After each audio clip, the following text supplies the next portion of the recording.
কাঁচকলা দিয়ে ডিম দিয়ে রান্না করবো। পানি বলকে আছে, কলাটা একটু সিদ্ধ করে নেব।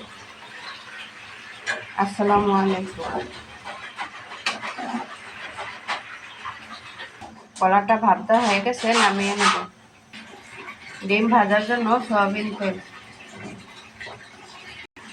তেল গরম হয়ে গেছে। ডিমটা একটা ভাজা হয়ে গেছে, উল্টিয়ে নেব।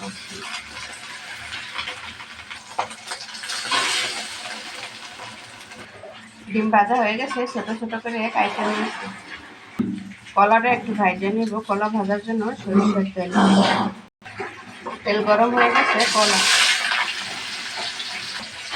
কলাগুলা উল্টায় পাল্টায় ভালোভাবে একটু কিছুই ভাজে নিব। কলা ভাজা হয়ে গেছে, একটা বাটিতে তুলে নেব।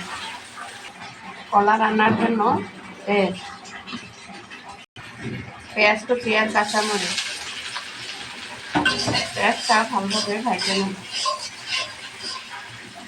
পেঁয়াজ ভাজা হয়ে গেছে। রান্নার জন্য লবণ, মরিচ গুঁড়া, ধনিয়া গুঁড়া, হলুদের গুঁড়া, মশলা কষানোর জন্য ঝোল।